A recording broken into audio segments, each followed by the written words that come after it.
Halo Sobat IKAPI, ketemu lagi dalam YouTube channel IKAPI bersama saya Putri.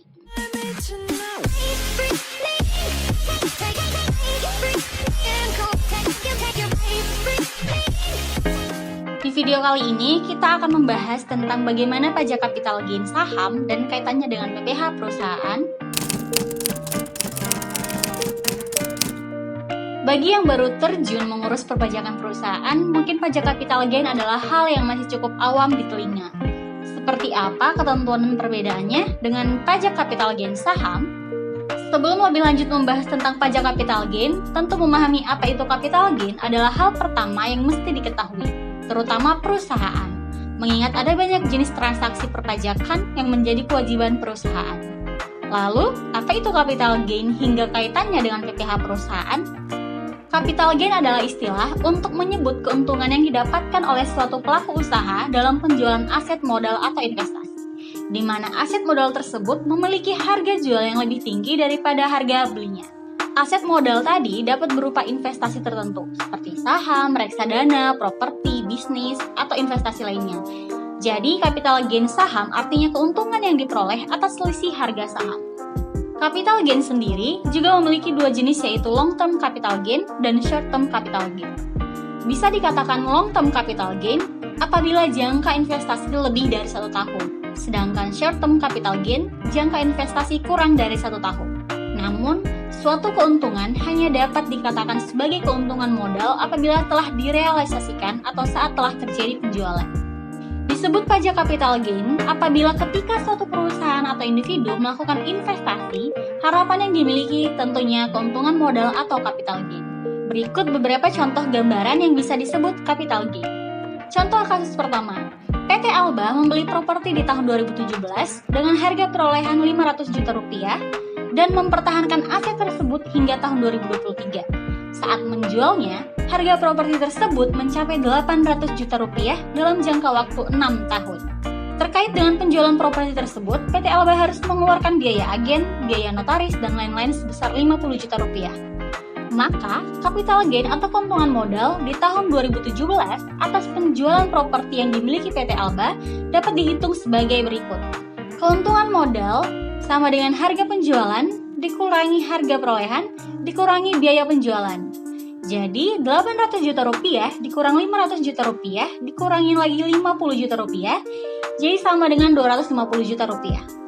Contoh kasus kedua, PT Alba membeli 100.000 lembar saham PT ZAM pada tahun 2020 dengan harga perolehan Rp5.000 per lembar saham. Total harga saham yang dimilikinya tersebut adalah 500 juta rupiah. Pada tahun 2021, harga per lembar saham PT ZAM menjadi Rp5.500 per lembar saham.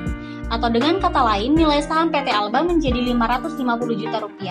Namun di tahun tersebut, PT Alba tidak melakukan penjualan atas sahamnya tersebut. Maka kenaikan harga saham sebesar Rp500 per lembar saham tadi belum menjadi keuntungan modal bagi PT Alba. Jadi capital gain sama dengan Rp0. Contoh kasus ketiga, PT Alba membeli 500.000 lembar saham PT Fox pada tahun 2015 dengan harga per lembar saham Rp10.000. Total harga saham yang dimilikinya adalah Rp5 miliar. Pada tahun 2021, harga per lembar saham PT Fox menjadi Rp15.000 atau harga per lembar saham yang dimiliki PT Alba mengalami kenaikan Rp5.000. Sehingga nilai saham yang dimiliki PT Alba menjadi Rp7.500 juta. Kemudian PT Alba menjual seluruh saham tersebut pada tahun 2021 dengan biaya notaris dan lainnya sebesar Rp100 juta. Maka PT Alba memperoleh capital gain, keuntungan modal sama dengan harga penjualan dikurangi harga perolehan dikurangi biaya penjualan. Jadi, Rp7.500 juta dikurangi Rp5 miliar dikurangi Rp100 juta. Jadi totalnya Rp2.490 juta. Jadi, waktu perolehan capital gain didapat sewaktu-waktu pada saat investor menjual sahamnya dan mengalami kenaikan. Dari contoh kasus tadi, capital gain saham atas penjualan saham PT Alba sebesar Rp7.500 juta harus dilaporkan dalam SPT tahunan masa pajak tahun 2021 sebagai tambahan penghasilan. Sementara kenaikan harga saham yang dimiliki PT Alba dari PT Fox karena belum menjadi keuntungan modal tidak perlu dilaporkan sebagai tambahan penghasilan. Hal ini berdasarkan Undang-Undang Nomor 17 Tahun 2000 yang mengatur yang dikategorikan menjadi objek penghasilan adalah penghasilan. Di mana definisi penghasilan adalah setiap tambahan kemampuan ekonomis yang diterima atau diperoleh wajib pajak yang dapat dipakai untuk konsumsi atau untuk menambah kekayaan wajib pajak yang bersangkutan dengan nama dan dalam bentuk apapun, termasuk antara lain keuntungan atas penjualan atau karena pengalihan harta.